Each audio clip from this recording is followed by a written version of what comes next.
What's up, guys? It's Unending One, or JJ Hill for those who are ill-informed. And today I'm going to be mixing it up a little bit. I'm going to be starting a podcast.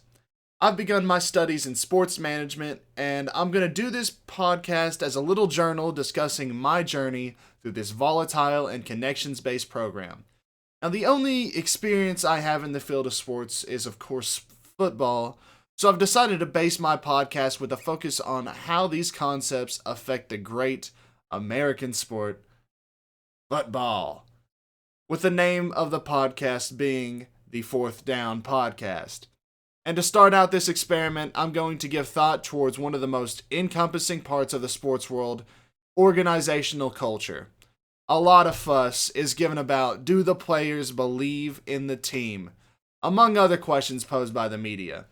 And this fuss is usually the only glimpse anybody has into the way the actual organizations operate. Only the players in the locker rooms and the workers behind closed doors really get to see how teams operate and what their focuses are in total. So in my very first episode, I'm going to dig deep into culture. What it is, there are examples of successful culture, examples of unsuccessful cultures, and importantly, what should a team do to turn around the team and build into a more stable and more successful entity. And after that, we're going to go into our first ad break. If you're watching this podcast, you should know that I make really good YouTube videos. Unending One, at the time of recording, has over 110 subscribers, and you could be the next. You'll never know what kind of video I'll make next, with there being a few gaming, wrestling, commentary, all sorts of videos. So subscribe to Unending One after this podcast episode. Well, years ago we talked to Tom Moore, then at Indianapolis, the offensive coordinator. You got a busted play here, and then Shane. Welcome to the theory section of the podcast. And in this section, I'd like to talk a bit about the concepts that I'm learning and give a background on them. And so today is team culture. Lots of people like to throw out culture as a catch-all of how people in a sports team act. But it's a little more complex than you would imagine. You see, it's attitude, it's integration, it's goal-oriented. Culture should be a shared group of beliefs that unite a team and allows newer people to easily transition to the group. Generally, there are 4 archetypes of cultures that put emphasis on different aspects and bring different approaches to the table. These 4 archetypes are clan culture, hierarchy culture, adhocracy culture, and market culture. Clan culture is a culture based on loyalty and togetherness. These teams are akin to a family and rely on teams to have leaders who help others on the team out. A good example of a team like this are most high school football teams, who have to be close because they've mostly played all of their life together to that point and usually build bonds stronger than just playing that sport. On the other side of the spectrum, you have hierarchy culture, which is a rigid culture based on rules and conformity. These teams play akin to the military, with people being informed on the process and being counted on to just do that job. An example of a hierarchy culture is the New England Patriots and their infamous Patriot Way, where people had to sacrifice their individual creativity to do what they're told. Adhocracy culture is a culture based on creativity. Teams that employ this look outside the box to see new ideas for team success. An example of this is the Miami Dolphins, whose coach Mike McDaniel, who sits far outside the typical football coach, says that it's a surprise that he has been so successful this year. Market culture is based on success and only success. These teams tend to be very cutthroat and only do what it takes to win. An example of a team such as this is the Alabama Crimson Tide.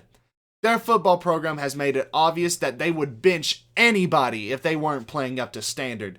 And for a case in point, look at Jalen Hurts, an NFL-level quarterback, a really good one, got benched during the national championship against Georgia because he wasn't playing as well as he should have. And that seemed to pay out pretty well for Alabama, as their new quarterback, Tua Tagovailoa, led them to that national title win. Cultures work at their best when everyone buys into the cause and fosters an environment that is fair for the players. Cultures do not work when people seem to give up or fail to do their intended job, such as lack of new ideas in an adhocracy or bad leadership in a clan culture team. Let's look at some examples of working and not working cultures. But before that, we must go into our second ad break. One of the best new artists out of ETSU, this next ad spotlight goes to Drew Does Music. A quiet, indie rock newcomer, this guy has already amassed 7,000 views on one of his first songs released. His Spotify has just recently released under the name Cartoon Love Scenes. And if you want to be ahead of the curve, you can start by supporting this artist at Drew Does Music on YouTube and Cartoon Love Scenes on Spotify. Ready, set. Peterman rolling and throwing off the hands of DeMarco and intercepted. Patrick DeMarco. For a football-themed culture episode, I think it's obvious to mention the biggest example of a failure, known as the Washington Commanders. Before I even go into further detail, there's the situation with the name, with talks of them changing it back to the Redskins, and that name in itself being a very controversial topic. I'd honestly feel like when they had the name just Washington, without a name, is probably better than the name Commanders. Or maybe if they were to change their name, have a name with more respect of indigenous heritage. Because Florida State uses the Seminole tribe for them, and nobody complains because of how they use it compared to how Washington did. But going off besides that, there's so much to talk here, and I gotta play this clip because I love it so much because of the irony surrounding it. How would you describe the culture surrounding this football team? You know, the culture is actually damn good. Now, Bruce Allen uttered these famous words after his team had fallen to 0-5. His starting quarterback had been injured for over a year and would continue to be injured until 2020. His left tackle had held out of playing for them because of issues with an undiagnosed cancer that the team failed to find. And recently being unveiled toxic workspace culture of treating women like servants, which he probably had known around this time due to his connection with Dan Snyder when he had this negative aura around his team and its fan base running. Another example of a culture that seems to fail today is the modern-day New England Patriots. This team is absolutely in the dumps at the time of recording, and it doesn't seem too good for the old Patriot way. More and more free agents like the prospect of going to a friendlier team than old-fashioned military-style team that Bill Belichick runs. An example of a player like this is DeAndre Hopkins. It was speculated in the offseason that he would be very likely to go to New England and help out their team that was thought to only need a receiver. He instead went over to Tennessee, which was a floundering team that is trying to keep their head above water as of right now. He wanted to go to a team that has a different culture, one that seems to be adhocracy-based rather than the hierarchy-based culture of New England. Now, on the flip side, I'd like to talk about a few teams with a great culture, and I think the biggest example of a culture change that has been very successful, the Detroit Lions. Dan Campbell runs these new Lions like a clan culture, and you see it with how they play. They play like a family, very in tune with each other. This took a while to get together, as Campbell had to endure a few bad seasons to turn this team around, but you see the results with the players and how they love to play in Detroit, a very poor working class city. If a coach like that can make players want to play there, then that constitutes a good culture in my book. And another example of a good culture would be a college team like Missouri. They've really seemed to step up their game this year, and it's probably a good example that a form of hierarchy culture could still work today. Mizzou seems to be all business, at least on the field. The difference between them and the Pats is that it seems like off the field, the team is a little more lax on restrictions of what the players can do, and I believe that the players respect the coaches more as a result. Well, there are lots of examples I can talk about. A topic like team culture is something that I have a bit of experience in, as I played football in high school. When my junior year rolled around, we had a philosophy of a relaxed atmosphere.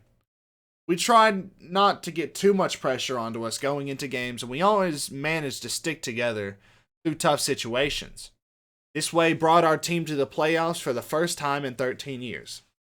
And the year after we believed we had the same keys to bring us back, we were sadly mistaken, however, and we ended up going 1-9 to end my final season of football.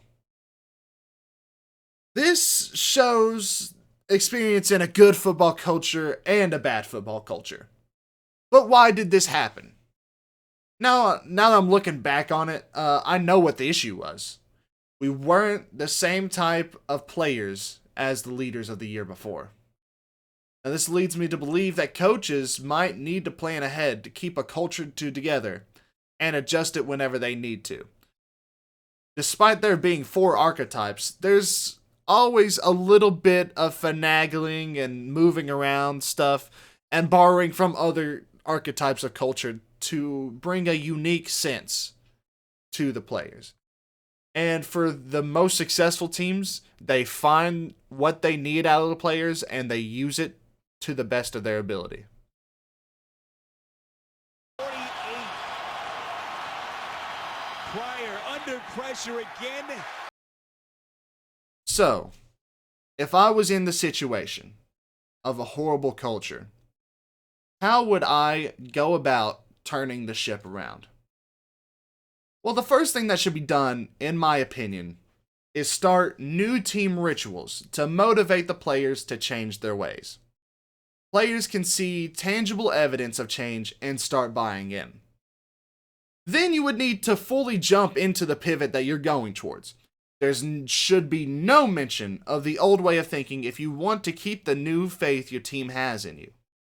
You also need to be clear in your motivations and tell the players what this truly means, depending on either counting on them as leaders in a clan-style culture, telling them to fall in line in a hierarchy culture, asking for ideas from them in an adhocracy, or letting them know that they are always on the chopping block in the market culture. Either way you slice it, you need to inform the returning players that their role in the team has now been shifted to the new role that they must now employ. The newer players are a bit easier to adapt to the new system, however, since they haven't seen the old culture. You can use the new players to start building the process that you are trying to put the team under, and they'll grow to become people who can teach the new players after that. Now, after all this is happening, obviously you'll want a couple wins under your belt to prove that this is the successful route to go towards. But as soon as you get those few wins, I would say you've got a pretty good culture change. He'll snap it. Actually, Colt Anderson is behind him. I made this first episode as a good way to refresh my mind on how cultures work in sports teams. Culture is important when it comes to teams. A team that doesn't have an identity doesn't seem to win as much as a team that does. Now, the saying always goes, success breeds success. And for teams that seem to not have everything there, it might be time to look towards a new avenue to try to find a way to get players to have faith in their team. This podcast was made as a way for me to talk about sports and just get my thoughts on tape through the eyes of someone who loves football and would like to get involved in it in the future. If I get enough time in my days in college, I might even keep this experiment going into the future, discussing more sports topics at the management level. There's a lot of other topics I've learned about in my time, and it might be a good idea to make videos about it just to get my memory jogged on those concepts. That concludes the first episode of this podcast, with many more episodes to come. The Fourth Down Podcast was voiced, written, and edited by JJ Hill.